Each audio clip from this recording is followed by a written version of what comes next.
Hello, एक बार फिर से आपका स्वागत है चैनल पे। तो अब हम लोग इस क्लास में झारखंड का धरातलीय स्वरूप से संबंधित जो इम्पोर्टेंट क्वेश्चन है उसको करेंगे। तो चलिए स्टार्ट करते हैं। आपका पहला क्वेश्चन है, छोटा नागपुर पठार का विस्तार है भारत के उत्तरी पूर्वी भाग में, उत्तरी पश्चिमी भाग में, दक्षिणी पूर्वी भाग में, दक्षिणी पश्चिमी भाग में। तो इसका आंसर आपका हो जाएगा उत्तरी पूर्वी भाग में आपका छोटा नागपुर पठार का विस्तार है। आपका ये जो छोटा नागपुर पठार का जो छोटा नागपुर पठार का विस्तार है वो आपका उड़ीसा, पश्चिम बंगाल, बिहार तथा झारखंड राज्य की सीमाओं तक है। और झारखंड के धरातलीय स्वरूप के निर्माण में आपका छोटा नागपुर पठार क्षेत्र का बहुत योगदान है। और यह जो पठार है आपका भारत के प्रायद्वीपीय पठार का उत्तरी पूर्वी भाग का हिस्सा है। और ये जो छोटा नागपुर पठार का निर्माण आपका मुख्यतः लावा के जमाव से हुआ है। और छोटा नागपुर पठार का जो औसत ऊंचाई है आपका 760 मीटर है। और इसकी सबसे जो ऊंची चोटी है वो आपका सम्मेत शिखर जो पारसनाथ पहाड़ी है आपका गिरिडीह जिला में स्थित है, उसकी जो ऊंचाई है आपका सम्मेत शिखर की वो आपका 1365 मीटर है। अगर हम फुट में बोलें तो 4478। और यह जो आपका सम्मेत शिखर है यह झारखंड की सबसे ऊंची चोटी है। तो हम लोगों ने ये देख लिया आपका छोटा नागपुर का जो पठार का विस्तार है वो आपका भारत के उत्तरी पूर्वी भाग में है। नेक्स्ट क्वेश्चन है, ये है कथन आपका है, झारखंड में भूमिगत जल की मात्रा अत्यंत कमी पाई जाती है। आपका कारण है झारखंड राज्य में पाए जाने वाले पठारों की ढाल अधिक है। तो इसमें आपका क्वेश्चन आपका पहला ऑप्शन है, कथन तथा कारण दोनों सही है तथा कारण कथन की सही व्याख्या करता है। तो इसको गौर से देखना पड़ेगा। आपका कथन बोल रहा है झारखंड में भूमिगत जल की मात्रा अत्यंत कम पाई जाती है, तो ये सही बात है। झारखंड में जो भूमिगत जल की मात्रा है वो आपका कम पाई जाती है। और कारण दिया है झारखंड राज्य में पाए जाने वाले पठारों की ढाल अधिक है। झारखंड राज्य जो है वो आपका यहाँ पे पठारों की अधिकतम पठार यहाँ पे अधिक मात्रा में पाया जाता है झारखंड में। और जब बरसात होती है जब पहाड़ से बरसात का पानी जब नीचे नदी में आता है तो वो तेज ढाल से वो उतर जाता है जो बरसात का पानी है। अ, अगर कहीं पे बरसात का पानी अगर जमा होगा तब वो न रिस करके वो अंदर जाएगा, लेकिन पठार होने के कारण वो तेजी से बह करके नदी में मिल जाती है। तो इसी कारण से ये जो भूमिगत जल का जो मात्रा है वो कम पाया जाता है। तो इसका आंसर आपका हो जाएगा ये कथन। और जो कथन और कारण दोनों है वो दोनों सही है और कारण कथन का सही व्याख्या भी करता है। तो इसका आंसर आपका ए ऑप्शन हो जाएगा। नेक्स्ट है, छोटा नागपुर पठार की औसत ऊंचाई क्या है। तो अभी मैंने बताया छोटा नागपुर पठार की औसत ऊंचाई आपका 760 मीटर है। नेक्स्ट क्वेश्चन है, झारखंड राज्य की सर्वोच्च चोटी झारखंड राज्य की सर्वोच्च चोटी आपका सम्मेत शिखर है जो आपका गिरिडीह जिला में पड़ता है। और इसका जो ऊंचाई है आपका 1365 मीटर है। नेक्स्ट है, सम्मेत शिखर इनमें से किस पहाड़ी पर अवस्थित है। तो सम्मेत शिखर आपका पारसनाथ पहाड़ी पे स्थित है जो गिरिडीह जिला में है। और सम्मेत शिखर की जो ऊंचाई है आपका 1365 मीटर है। नेक्स्ट है, सम्मेत शिखर की ऊंचाई मीटर में है। तो जो ये जो सम्मेत शिखर की ऊंचाई पूछा है वो मीटर में पूछा है। आपका सम्मेत शिखर का जो ऊंचाई है आपका 1365 मीटर है। नेक्स्ट है, सम्मेत शिखर की ऊंचाई फीट में है। तो सम्मेत शिखर का जो ऊंचाई है वो फीट में पूछा है, तो फीट में आपका 4478 फीट है। नेक्स्ट क्वेश्चन की ओर आते हैं। आपका नेक्स्ट क्वेश्चन है, पाठ का शाब्दिक अर्थ है। ये जो पाठ का शाब्दिक अर्थ क्या होता है। तो पाठ का शाब्दिक अर्थ आपका समतल जमीन होता है। तो इसका आंसर हो जाएगा समतल जमीन। और पाठ क्षेत्र आपका पश्चिमी पठार को कहा जाता है। पश्चिमी पठार आपका अगर पश्चिमी पठार हम बोलेंगे तो उसके अंतर्गत आपका रांची के जो उत्तरी पश्चिमी हिस्से से लेकर आपका पलामू जिले के दक्षिणी हिस्से तक का हिस्सा आ जाता है। और पाट का अर्थ ही होता है समतल जमीन। और पारसनाथ के अतिरिक्त यह झारखंड का सबसे ऊंचा भाग है। जो पारसनाथ है वो सबसे ऊंचा भाग है, लेकिन उसके अलावा ये जो पाट का जो क्षेत्र है वो भी ऊंचा है। और इसका विस्तार आपका रांची के उत्तरी पश्चिमी हिस्से से लेकर पलामू जिले के दक्षिणी हिस्से तक है। और पाट क्षेत्र की अगर हम लोग आकृति का बात करेंगे तो इसका आकृति आपका त्रिभुजाकार है। और इस क्षेत्र का जो ऊपरी भाग है उसको टाण कहा जाता है और निचला भाग को दोन कहा जाता है। और पाट क्षेत्र का अगर बात करेंगे समुद्र तल से ऊंचाई, तो पाट क्षेत्र का जो समुद्र तल से औसत ऊंचाई है वो आपका 900 मीटर है।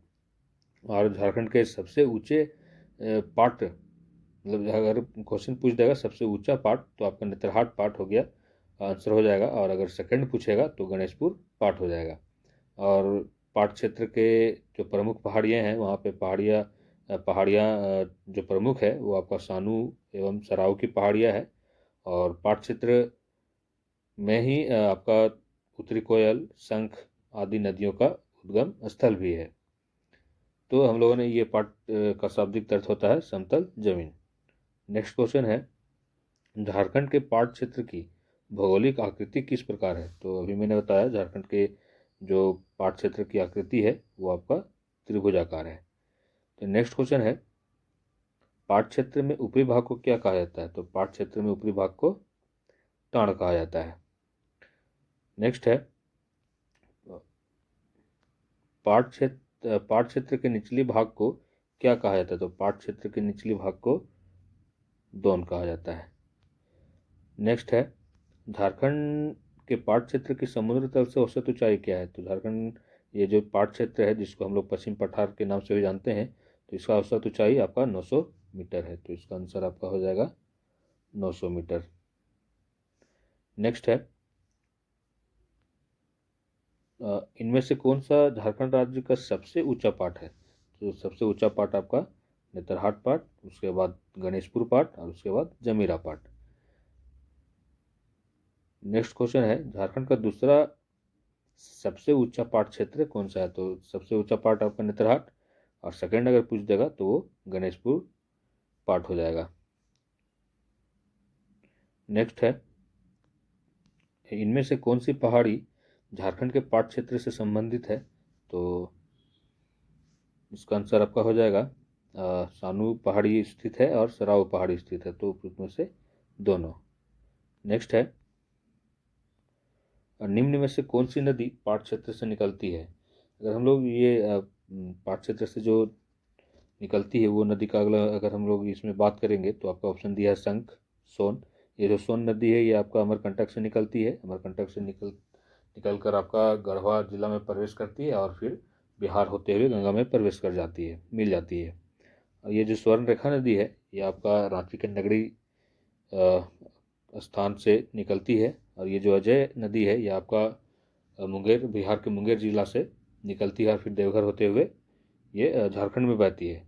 और फिर ये अगर इतिहास का अगर हम लोग बात करेंगे, ये जो अजय नदी है आपका जो 1857 का झारखंड में सबसे पहले जो विद्रोह हुआ था आपका 12 जून 1857 को हुआ था, तो यही रोहनी नामक गांव से ही स्टार्ट हुआ था।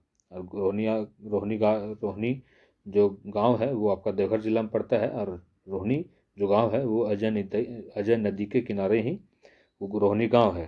तो ये अजय नदी आपका बिहार से निकलता है मुंगेर से, आपका स्वर्णरेखा नदी आपका रांची नगरी से, सोन नदी आपका अमरकंटक से, और ये जो शंख नदी है यह आपका गुमला से निकलता है, मतलब पाट क्षेत्र से निकलता। तो ये इसका आंसर आपका हो जाएगा शंख।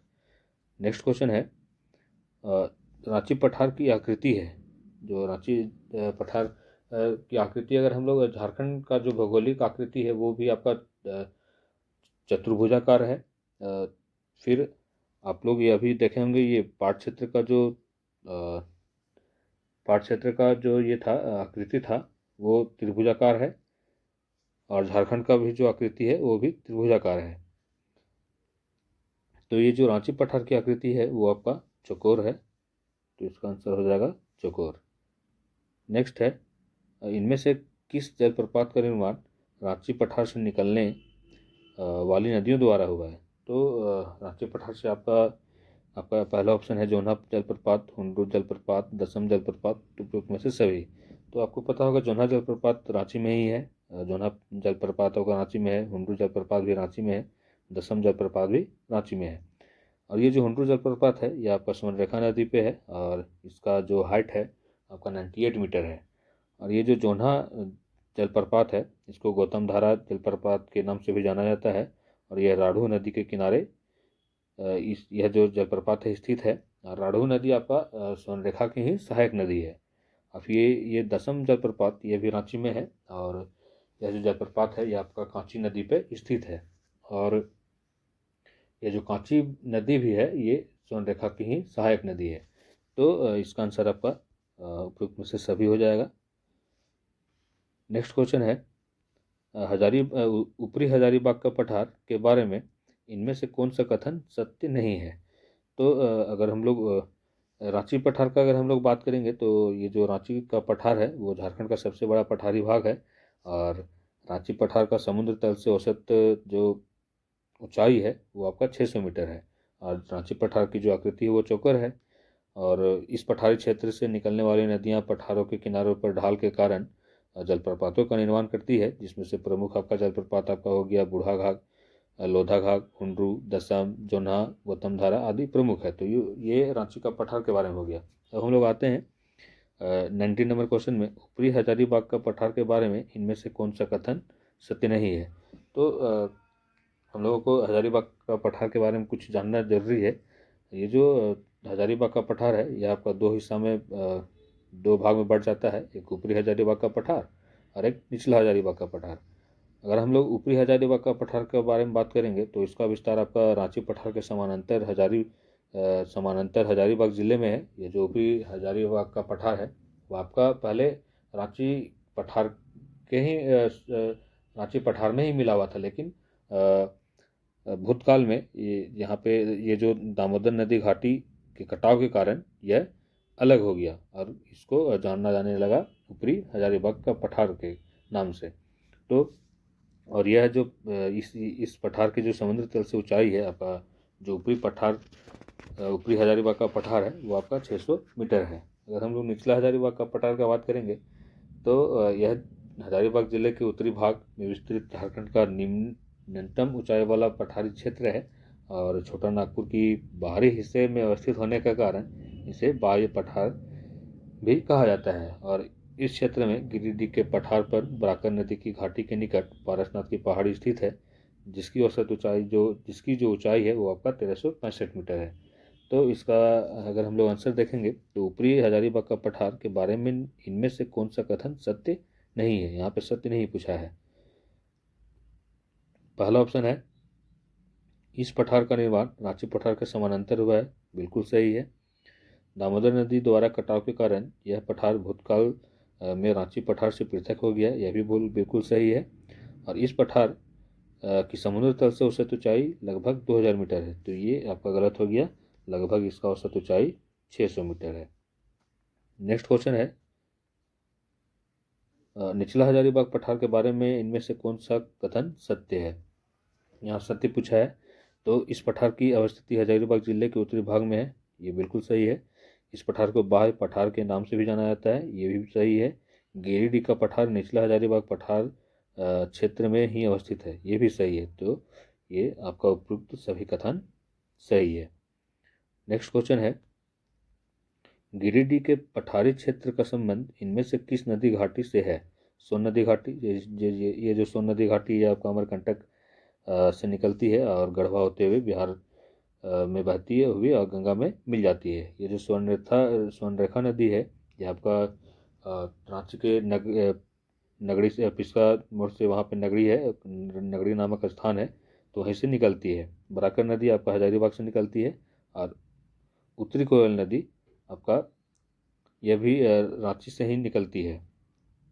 तो इसका आंसर आपका हो जाएगा जो गिरिडीह के पठारी क्षेत्र का संबंध आपका ये बराकर नदी घाटी हो जाएगा। नेक्स्ट है, पारसनाथ की पहाड़ी किस नदी घाटी के निकट अवस्थित है? ये जो पारसनाथ की पहाड़ी है यह आपका ब्राकर नदी घाटी के निकट स्थित है। तो 22 का आंसर डी हो जाएगा। नेक्स्ट है झारखंड का निचला हजारीबाग पठार किस पठार के चट्टानों से निर्मित है? ये जो निचला हजारीबाग का जो पठार है वह आपका ग्रेनाइट चट्टानों से निर्मित है। तो इसका आंसर हो जाएगा ग्रेनाइट। नेक्स्ट क्वेश्चन है राजमहल पहाड़ी क्षेत्र का विस्तार इनमें से किस जिला में नहीं है? तो ये इसका जो पूछा है इनमें से किस जिला में नहीं है राजमहल पहाड़ी का जो क्षेत्र का जो विस्तार है वो आपका कोडरमा में नहीं है। तो इसका आंसर आपका हो जाएगा कोडरमा। नेक्स्ट है राजमहल पहाड़ी क्षेत्र का विस्तार लगभग, इसका विस्तार लगभग पूछ दिया है कि कितना वर्ग में फैला हुआ है। तो ये 5,000 वर्ग किलोमीटर क्षेत्र में फैला हुआ है। तो नेक्स्ट क्वेश्चन है 5,000 नहीं ये सॉरी इसका आंसर 2,000 वर्ग किलोमीटर क्षेत्र में फैला हुआ है। नेक्स्ट क्वेश्चन है और लास्ट क्वेश्चन है राजमहल पहाड़ी क्षेत्र की नुकीली पहाड़ियों को किस स्थानीय नाम से जाना जाता है? तो इसका आंसर आपका हो जाएगा टोंगरी के नाम से जाना जाता है। नेक्स्ट है राजमहल पहाड़ी क्षेत्र के गुंबद नुमा पहाड़ियों को किस स्थानीय नाम से जाना जाता है? तो इसका आंसर हो जाएगा डोंगरी। नेक्स्ट है चाईबासा के मैदानी क्षेत्र के बारे में इनमें से कौन सा कथन सत्य है उसको हम लोगों को छांटना है। पहला है यह मैदानी पश्चिम सिंहभूम जिला के पूर्वी मध्यवर्ती भाग में स्थित है, बिल्कुल सही है। चाईबासा का मैदान उत्तर में दालमा श्रेणी से घिरा हुआ है, यह भी सही है। चाईबासा का मैदान क्षेत्र दक्षिण में कोल्हान पहाड़ी से घिरा हुआ है, यह भी सही है। तो उपयुक्त में से सभी कथन आपका सही है। तो चलिए आज हम लोगों ने MCQ क्वेश्चन किया झारखंड के जो धरातलीय स्वरूप है उसका हम लोगों ने MCQ क्वेश्चन किया। तो इसका आंसर हो जाएगा उपयुक्त में से सभी। चलिए मिलते हैं अगले वीडियो में, तब तक के लिए धन्यवाद।